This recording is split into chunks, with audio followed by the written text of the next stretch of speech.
When my grandfather, Jim Ellis, started our business in 1971, he knew it would be difficult to please every customer. However, that didn't stop him from trying. Hi, I'm Stacey Ellis, Vice President of the Jim Ellis Automotive Group. For over 50 years, we've built our reputation on honesty, effort, and doing what's best for our customers. That means transparent pricing and a commitment to making your car buying experience quick, easy, and convenient. We work hard to help you find the right car at the right price with a shopping experience designed around you, whether you shop in person or online at jimellis.com. Are we perfect? No. Sometimes things don't go as smoothly as we hope. Maybe there's a miscommunication or an unforeseen hiccup. We get it. When that happens, we don't make excuses, we work to make it right. That's why last year we earned nearly 14,000 positive reviews from customers who trust us to do the right thing. When you're ready for your next vehicle, trust the name that's been doing right by customers for more than 50 years. Jim Ellis Automotive, where you can always expect the best.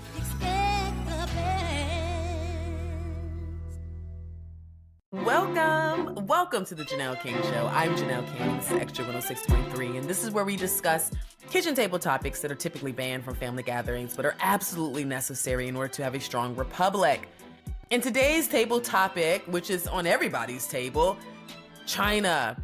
Got a lot to talk about. We are at war with China, and it is much bigger than you think. And I have some information for you that I think you're going to probably not like. However, I think you're going to be appreciative of the information, of having the information, I guess I should say. But, you know, we need to know what's going on. We need to make sure we are looking at this situation with clear eyes, because it's certainly escalating. It's escalating kind of quickly. You know, I did a show in the past on tariffs because I wanted to make sure that my listeners were fully aware of government finance and can participate in this conversation. You know, there's a lot of people who are sitting this one out because they feel like it's a little bit above their head and they're not necessarily an economics person, and neither am I. I actually hate talking about the intricate details of numbers and all that stuff. I'm more of a creative. However, we need to know what's going on. We cannot be a part of the discussion and only have a small portion of information. I'm going to skip sharing current events this week because I really want to jump into this topic, and I want to dedicate majority, if not all of this show, to really talking about what's happening in China and in giving you some information that I have found. So I'm going to break that down. You know, I spent some time doing a lot of research on this because I started listening to a lot of my independent media as far as other, I should say, individuals who are on the ground doing some grassroots work. And I found this topic to be quite interesting. And the reason why is because it's growing legs. I think people are talking about this from several different angles. And that's something that I think is extremely, extremely important. So I found a independent media personality who is spilling all the juicy tea, who's giving us all the information. She is definitely on the ground, and she made a good point. She's from China, and she's an expert in finance. She was stating how there were people who were giving her information and feeding her information from China because they're concerned about feeding it to America, mainstream media. So they were just a little concerned about that. And not just China, but they're just affiliates of our mainstream media that's kind of all around the world. She's someone they felt they can trust. And I'm glad I found her because she gave me a lot of insight. She shared with us some of the strategies that China is probably planning to use, or we may see rolled out while we're watching them fight back on the tariffs that President Trump is putting on them. So we're going to talk about that. I'm going to break all that down. And then lastly, I want to close by discussing the fact that we are in a full-blown economic war, which means that we need to prepare. It means that, there may be backlash. Anytime any country goes into war of any sort, we as people need to make sure that we are prepared, that we are doing things now during the quiet period so that when things rev up, should they rev up, we are not thrown or caught off guard. So we're going to talk about all of that on this show. So let's get started. So the other day, I woke up to a plethora of short clips of Americans praising China's response to our tariffs. And what was the response? In true China propaganda fashion, they came and started targeting Americans and targeting us in the worst way. And they did it through exposing how American brands that are made in China are also sold in America for higher rates. Take a listen. As long as there's a tag saying made in China, the bag can never be luxury. However, in fact, more than 80% of the luxury bags in the world are made in China. But those luxury brands just won't acknowledge that. They take almost finished bags from China factories back to their own factories and just do the repackaging and logo installing, something like that. That way, the bags will appear at their boutiques as made in Italy or made in France. You know, those sophisticated European countries, which make you feel mysterious, royal, and thus luxury. Now, close your eyes. Let's just do a little, very easy experiment in your head, okay? Imagine that you have an Hermes bag, and suddenly the label on it changed from made in France into made in China, while everything else, like leathers, zippers, and hardware, remain the same. Do you suddenly feel that your bag is not as luxury as before? If you do, that means you have been misled and poisoned by the market campaign of those luxury brands for too long. Welcome to the real world. Now you see, those bags are made in China by our intelligent and diligent Chinese artisans. Let's not be poisoned and misled by the market campaign any longer and be a real person. Buy a bag from us, from our factory in China. See the real world for yourself. When I heard this video and I started listening to him, and I found a bunch of other videos that he was doing just because I wanted to make sure that I was really paying attention, something stood out to me. First of all, that he's really capitalizing on the fact that America, we are consumers. And he's capitalizing on the fact that we probably don't know just how much of a consumer we are. We live in a different type of government, a different type of society than Chinese people. I see that they're really highlighting the fact that Americans are consumers and only consumers in a lot of ways. And then they're doing it with clothing and material things, which obviously is going to catch the eye of most Americans. And they typically target people who are in the lower to middle class, those who are not necessarily involved in our economic process. Those who are primarily consumers, mainly because of the fact that they just have not gotten to the space where they're now producers. So something else I found interesting is that they were presenting this information as if it's brand new. If you understand capitalism, then you know that there are so many factors that go into play as it relates to pricing and cost. And so most of us already knew that this was happening, which is why I know a lot of women who will travel all the way to Italy to get their leather or get their certain products because they know that it's cheaper there and our dollar goes further there. So that's already something that was a red flag to me, is that I'm like, man, there's a lot of people who did not know that this was happening. Something else is that we have to be careful about the dangers of propaganda, because what China's doing by saying things, which I've heard in other videos where he as well as others would say things along the lines of, oh, America, this is not us, this is your capitalism. I saw another video where a Chinese man was saying something along the lines of, none of our homeless are living on the streets. All of our homeless are housed. And so they're really trying to hit us in these pain points, thinking that will somehow turn the people within against the government. But you have to ask yourself, why? What is their motive? Like, why does it benefit China to turn us against ourselves? So this whole concept of your country is bad and my country is good, yet no one is in China is addressing the sweatshops. So now they want to talk about sweatshops? No one's addressing the Uyghurs. Now they want to talk about persecution? No. Until I see it being addressed in your country, do not come into America trying to tell us what's going on in our country.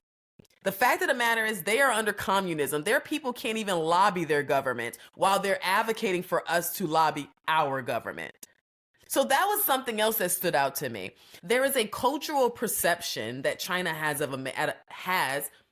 there's a cultural perception that China has as it relates to America. And that's something else that we're going to have to address at some point. So I think what we're seeing here, I do not want people to get caught up in what the emotionalism that's coming out of China right now, because clearly they're upset. And I'm going to tell you exactly why they're upset. But before that, you need to know the history of the United States and China. The US and China were allies in trade at one point, and we were both benefiting from economic cooperation. However, there was a rise of concerns that came up, and these concerns were around unfair practices like the intellectual property theft, which China continues to do, is still our intellectual property. However, I'm sure they think that we're doing the same, but we know that they're stealing ours. Currency manipulation that tipped the scales in the favor of China. So that was some of the concerns that particularly Republicans and conservatives raised as it relates to this relationship between the United States and China. So that obviously caused tensions, national security issues that really took the main stage. China's military and assertiveness in the South China Sea and its alliance with adversaries like Russia and North Korea also pose a threat to us. And we're going to talk a little bit about that. That alliance is going to come up again later on. There were human rights concerns as it relates to how they were handling things, their oppressive conditions in China. Ultimately, tensions rose, and now the relationship between us and China is really like a love-hate relationship. We almost have to interact with them due to certain reasons because of the economy and the fact that they are major exports, which is imports into America. So let's talk about this import versus export fight. So first of all, let's explain this. So imports refers to the goods and products that the United States bring in from other countries, okay? So around 2023, about 40% of what Americans buy from other countries came from China or come from China. That includes popular stuff like our smartphones, toys, furniture, all that stuff. Now, on the flip side, you have exports. And exports, these are the goods that the United States sells to other countries. Now, while the United States does export items like airplanes and cars and agricultural products, the total amount sold to China is significantly lower than what we buy from China. As of right now, the White House has announced that the total tariffs imposed on China could reach 145%. That's huge. That includes the tariffs that President Trump has put on them, as well as those from previous administrations. Trump has increased tariffs on lower value items worth $800 or less to 120%, up from 90%. So as a response, China is also trying to slap tariffs back on us. And so everyone's going back and forth, and that's why we call it a trade war. Because that's what's happening right now. But I want to encourage you to look at this from a bigger picture, because this is much, much deeper. It almost feels as though I think people think that we are in a negotiation. And while that is also true, we're not just in a negotiation. We are in an all-out war. As Americans, we're either taking the bait and talking about China, like I'm hearing people say things like China's not our enemy. That's very bizarre. But either way, we're either taking the bait or we are siding with what we would like to side with because it fits a narrative or it helps us push whatever emotion we are feeling towards our own country. But I'm telling you right now, this is not the time to abandon our country. This is not the time to turn your back on America, because I don't know exactly where you're going to go if you turn your back on America. So after the break, we're going to discuss something. So apparently There's a 7,000-page document floating around that outlines 5 strategies that China could possibly use on America should this war continue to grow. And I have those 5 strategies. I'm going to share it after the break. You're listening to The Janelle King Show. I'm Janelle King. This is Extra 106.3. Don't leave the table.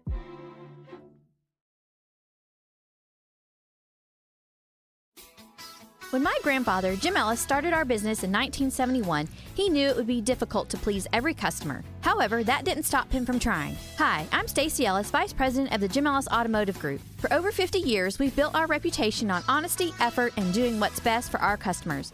That means transparent pricing and a commitment to making your car buying experience quick, easy, and convenient. We work hard to help you find the right car at the right price with a shopping experience designed around you, whether you shop in person or online at jimellis.com. Are we perfect? No. Sometimes things don't go as smoothly as we hope. Maybe there's a miscommunication or an unforeseen hiccup. We get it. When that happens, we don't make excuses, we work to make it right. That's why last year we earned nearly 14,000 positive reviews from customers who trust us to do the right thing. When you're ready for your next vehicle, trust the name that's been doing right by customers for more than 50 years.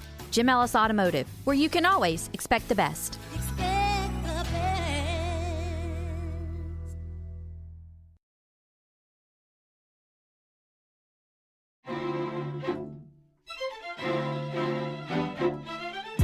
This is the Janelle King Show right here on Extra 106.3, where we discuss kitchen table topics that are typically banned from family gatherings, but are absolutely necessary in order to have a strong republic.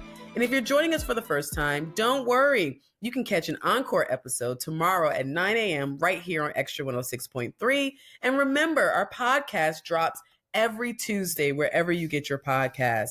And if you're feeling eager, you can watch the video podcast right now on YouTube. Just remember to subscribe to our YouTube and Rumble pages, and your likes, comments, and shares are always welcomed.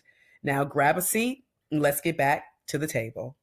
Welcome back to the Janelle King Show. I'm Janelle King. This is Extra 106.3, and this is where we discuss kitchen table topics that are typically banned from family gatherings, but are absolutely necessary in order to have a strong republic. Speaking of republic, today's table topic is about how our republic is at war with communists, the communist people of China. Problem is that in this scenario, to use your metaphor, the US has the bigger gun, and so China ends up having more to lose from this trade war, doesn't it? You know, it can't sustain the loss of 15% of its export market, i.e. what you export to the US. Not at all. China is fully prepared to fight to the very end because the world is big enough that the United States is not the totality of the market in the world. So if the United States wants to go in that direction of completely shutting itself out of the China market, be my guest. Yeah, and China will lose the US market, which, as I've said, is 15%. We don't care. We don't care. China has been here for 5,000 years. Most of the time, there was no United States, and we survived. Right. And if the United States wants to bully China, we will deal with the situation without the United States. And we expect to survive for another 5,000 years. But there are people who are really eating this up. And I think that they think that we're just in this like grand negotiation. And I do believe that to a certain degree, but not quite. It's a little bit more than that. But in order for us to really fully understand what's really going on, we need to understand the economic landscape of China. Because I think that there are people that think that China is such a huge superpower economically. And I say that because I'm hearing people who are on the left in the media who are saying things like America's just mad that China is now somehow taking over or doing better than us. And I'm just very confused because we have two completely different governments. They are under communism and we are under a republic. Two totally different things. We believe in capitalism. They believe in capitalism for only a few people. But anyway, that being said, I really want to go into what's happening right now because China's economic position is not as strong as you think. I saw something that said that around 34% of Chinese exports come to America. And they obtained a surplus over the last few years due to all the exports that came to America. So the fact that they're kind of walking around acting like they don't need us anymore, I'm going to call bluff on that.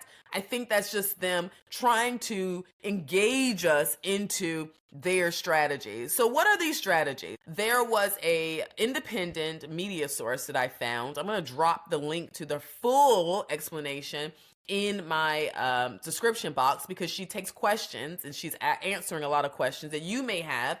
So I want to make sure I put that there. But she discussed this 7-page document that somehow got into the hands of these independent media sources through a professor who was handed some of the details of the document based on memorization. I was thinking, oh, okay, well, this is like third party. But wait, when I listened to the 5 strategies, I could not avoid the fact that I believe that I'm witnessing it. Like, I see this happening.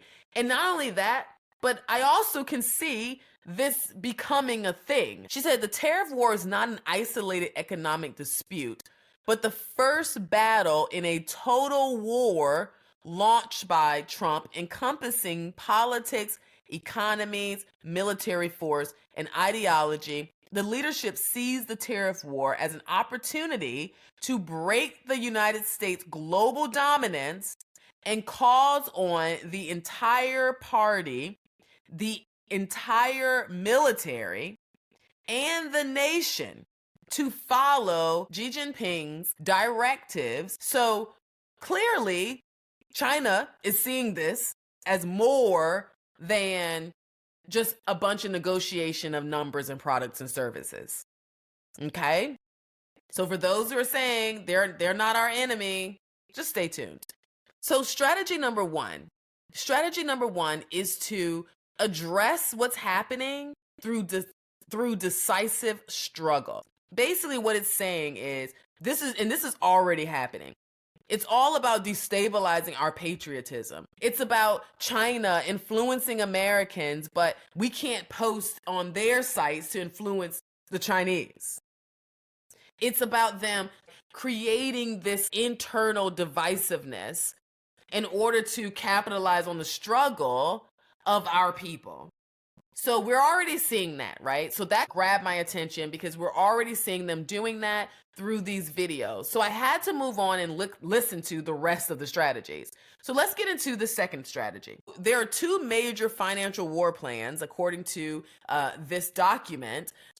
The first is Chinese political elites and foreign assets. So the government wants to keep track of foreign bank deposits held by party officials and executives working for the state-owned enterprises, especially those exceeding $200,000 in funds. They must be immediately transferred out of the United States and back to China or to a neutral country. And this includes family members of officials as well. So what does that mean? Basically, the first strategy will be to instruct all of their government officials or party officials and executives who may have money in our banking system to transfer it out of the United States and move it somewhere else. Okay? The second plan involves full financial decoupling readiness. Officials are asked to be thoroughly prepared on a short notice to pull $1 trillion in United States Treasury bonds and to sell $2 trillion in United States corporate equity and debt securities in the shortest amount of time possible. The goal here is to try to destabilize our financial market. So once again, these are instructions that are not sent to us. So basically, China's like, you better listen. And here's the thing. China holds a lot of our debt. But I always feared that there was going to be a time where China will utilize these type of tactics. Let's move on to strategy number 3. The third strategy is to prepare their people for prolonged economic war. How are they going to do that? It requires officials to strengthen China's ability to be economically self-reliant and enhance a domestic market circulation system. Chinese officials at all levels must prepare for severe hardship and be ready to partially or fully restore government rationing systems. These are the systems where they allocate, grains, vegetables, your food to you. We have not lived under this if you're in my generation, but there are those who have lived through some of this. Obviously, during World War II, there was a rationing system. And then there was a time, I believe, during the economic downturn under Jimmy Carter where there were rules. And we're also seeing a little bit of this now. I mean, I went to my local grocery store and I was told I only can get 2 cartons of eggs. I mean, that's rationing. So now you have China instructing their leaders to do this.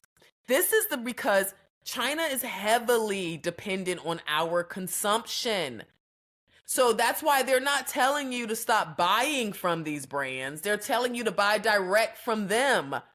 Why? Because now you're not supporting those businesses that are local or American businesses who may be getting manufacturing in China, but now they want you to just put all your money into China. Come support us. Come support us. We need it. We need it. We need it. They're trying to keep your consumption without having to follow our rules.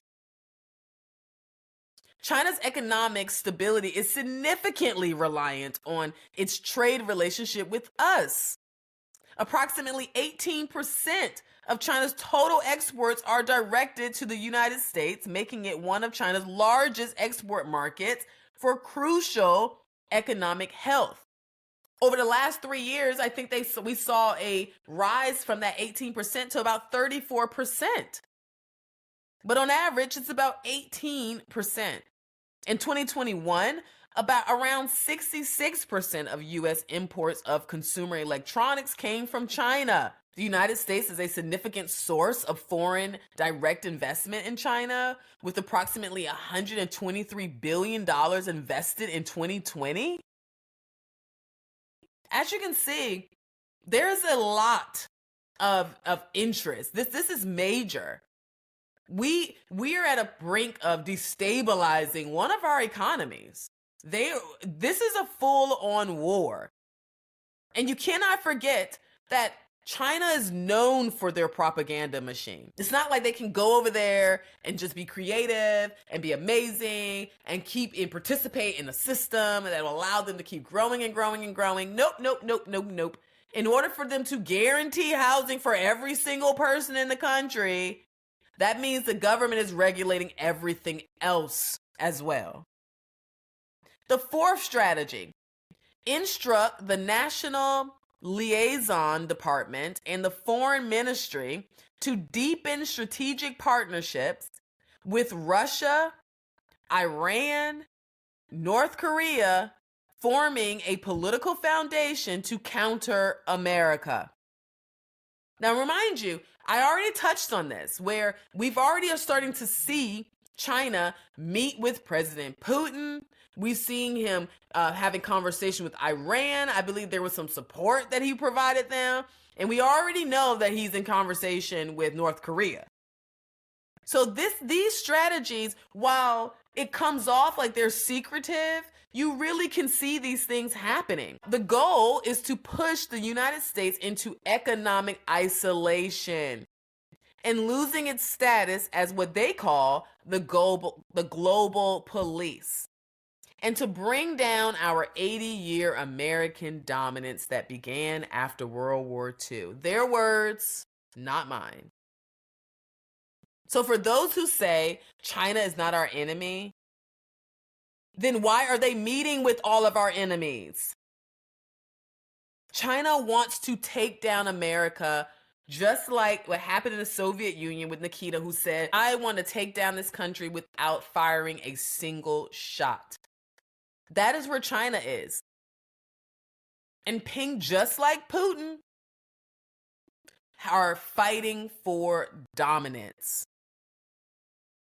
So while I believe that this is a economic war right now, the fifth strategy tells me that it doesn't have to stay there.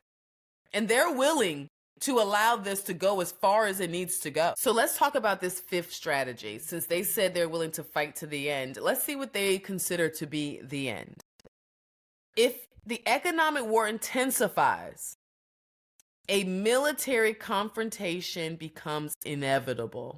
That's what this strategy is. The fifth strategy is preparing for military confrontation. The CCP must seize the initiative and choose the battlefield and are prepared for a military showdown with the United States, starting with the invasion of Taiwan. This is called a new type of conventional war fought under a full spectrum of information warfare backed by a credible nuclear deterrent. Wonder what that means.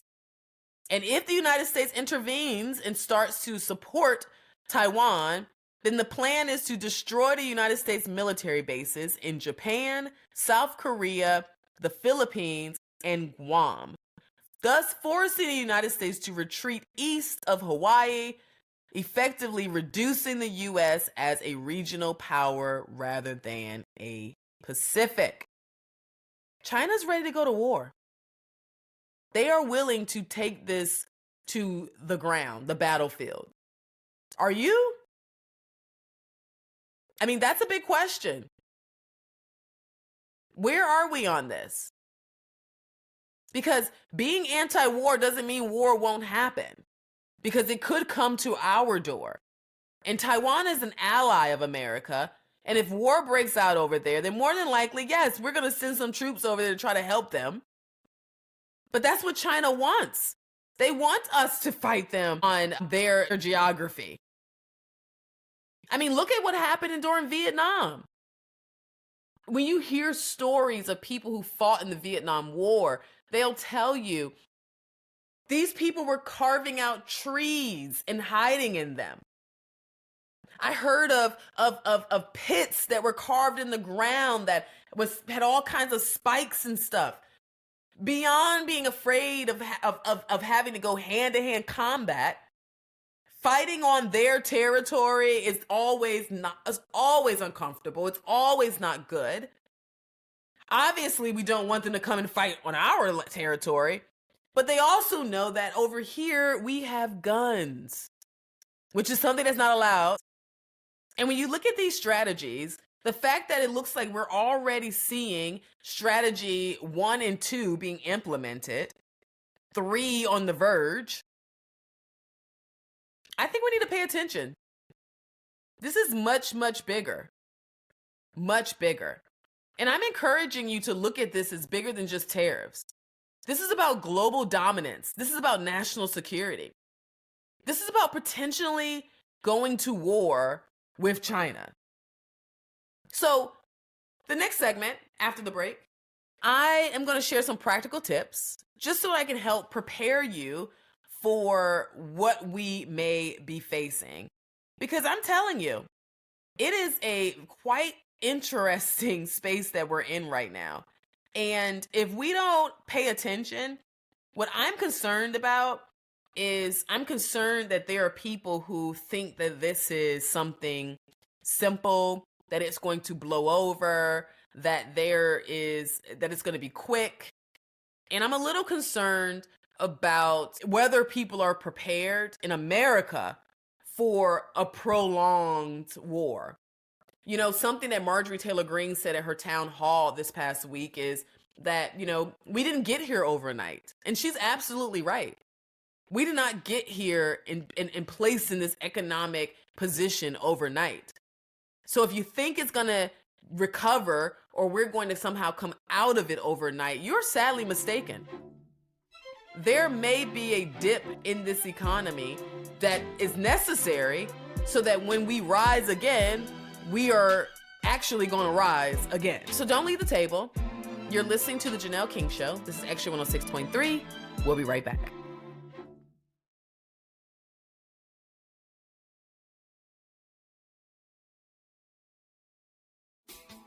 When my grandfather, Jim Ellis, started our business in 1971, he knew it would be difficult to please every customer. However, that didn't stop him from trying. Hi, I'm Stacey Ellis, Vice President of the Jim Ellis Automotive Group. For over 50 years, we've built our reputation on honesty, effort, and doing what's best for our customers.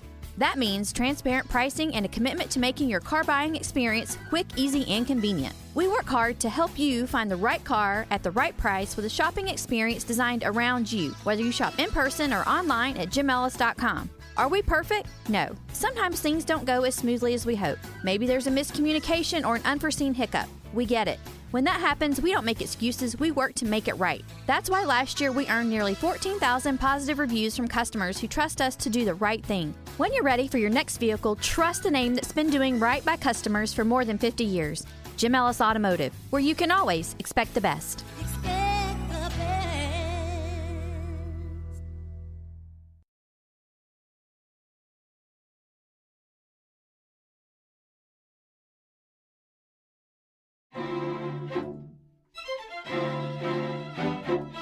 This is the Janelle King Show right here on Extra 106.3, where we discuss kitchen table topics that are typically banned from family gatherings but are absolutely necessary in order to have a strong republic.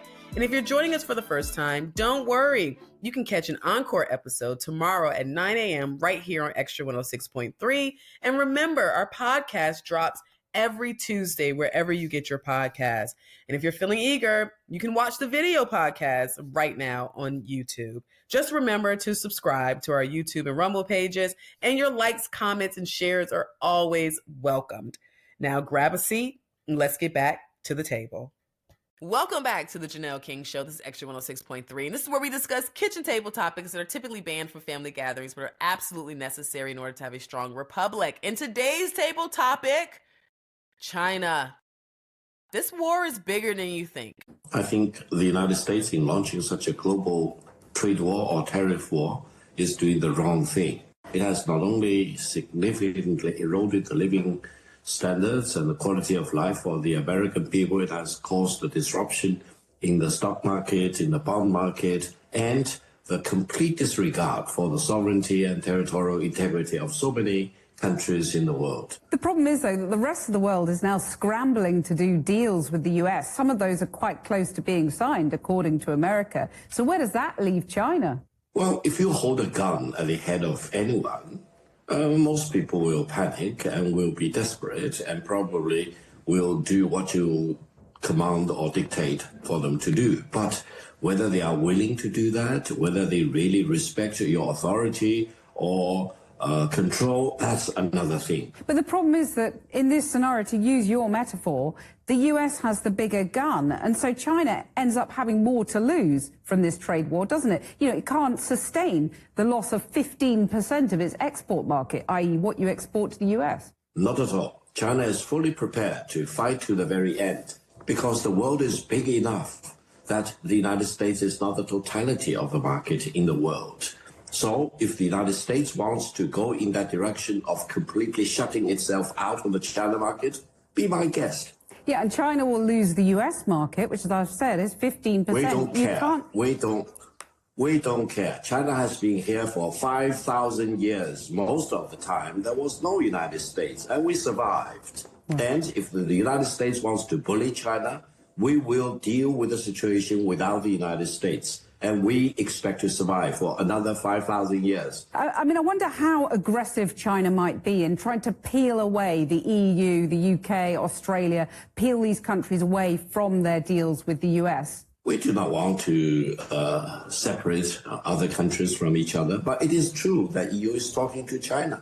The voices I picked up here in Beijing is that EU leaders and Chinese leaders are having phone calls, exchange of delegations. We are talking about the possibility of signing up the comprehensive agreement of investment or even leading towards a free trade agreement between China and EU eventually. When you hear Donald Trump say China wants a deal, it just doesn't know how to go about it. They're proud people. J.D. Vance talks about Chinese peasants.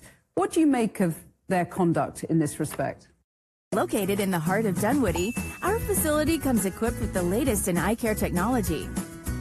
Our Dunwoody optometrist, Dr. Penson. If J.D. Vance thinks that his dealing with the peasants in China. And I'm proud to be a descendant of the peasants. Most of us are descendants of the peasants anyway. That's our tradition. We are farmers before, but now we are one of the leading industrialized economies in the world. So I'm sorry, J.D. Vance doesn't know what he's talking about. And therefore, I don't think there will be China-US dialogue unless the United States changes its attitude towards China. Deal with China as it is, show respect to China, show respect to the Chinese people, and don't try to impose your prejudice and biased view about China or about the rest of the world. We will not buy that kind of prejudice or discrimination from the United States. No, we will never buy that story. To hear you talk and to hear Donald Trump talk, it seems very clear that there's not going to be any deal anytime soon unless someone alters their stance. Doesn't that then mean global recession and really misery for many people around the world? Well, my concern is that if China and the United States do not take major measures to correct all these tariff war or trade war launched by the United States, we will have a recession.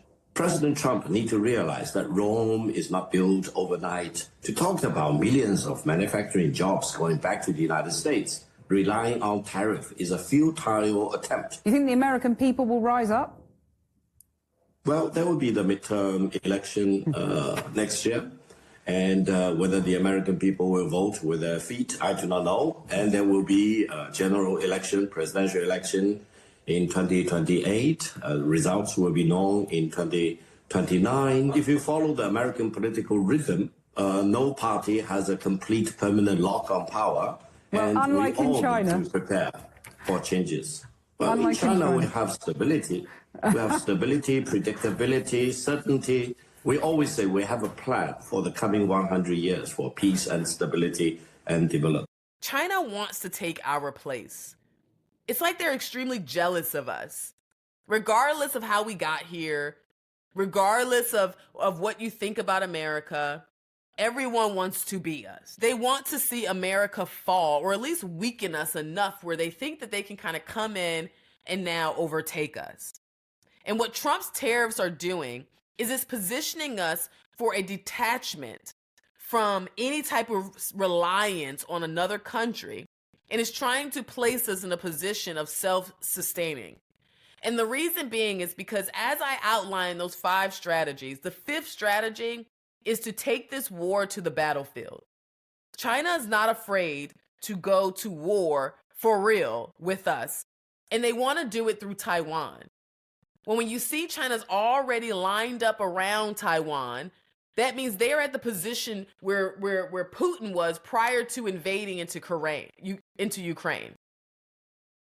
They are at the same position that Putin was prior to invading Ukraine.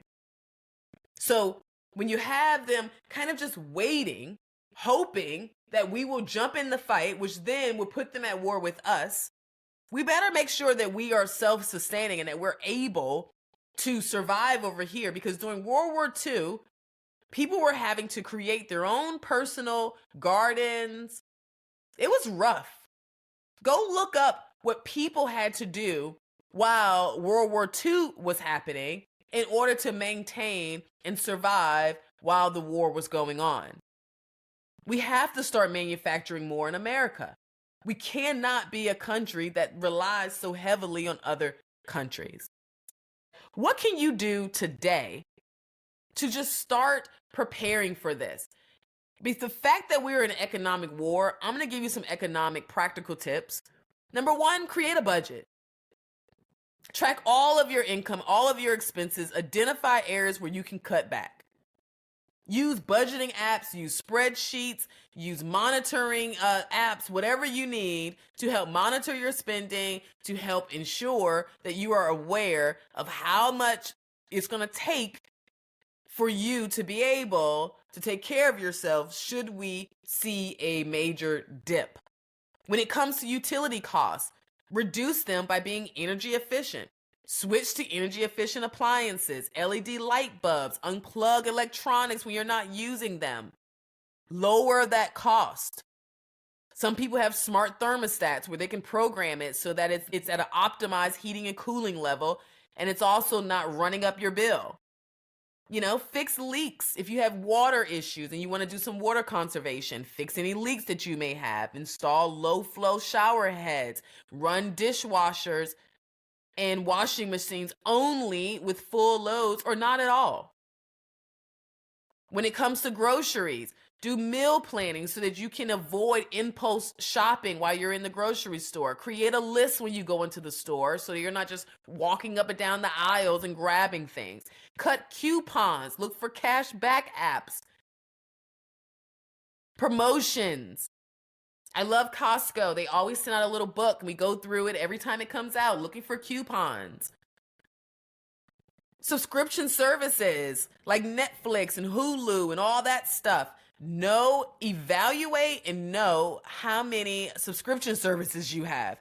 Cancel those that you're not using so that you can save money. Shop around for your insurances such as auto, home, health. Governor Kemp just passed tort reform here in Georgia. Let's see what that does and see if that helps us when it comes to our rates. Transportation, carpool, bike, walk. Don't burn up your gas if you can help it. Regular maintenance on your car to make sure that you have fuel efficiency is another tip. Avoid those costly repairs that may come at the end because you're not regularly servicing your car or making sure that it's ready and it's operating an optimum efficiency. Lower your cost of entertainment. Do things outdoors. I found out that my Pilates club is going to participate in these free classes that's happening at our square, and it's at 6 p.m. It's free. I mean, therefore, you can still go work out. Look for opportunities to do things for free. Look for activities that are fun and outdoor. Cook meals at home instead of going out to eat. And I know restaurant owners are like, no, don't do that. And I get it. But if you do have to go to a restaurant, I do encourage you to support the local restaurants around your neighborhood. Negotiate your bills. See if you can get any type of discounts. Contact your service providers for your internet and cable and see if you can get better rates. Look for automatic savings. And last but not least, create a small financial cushion if you can. If you can only save $1 out of every paycheck, do so.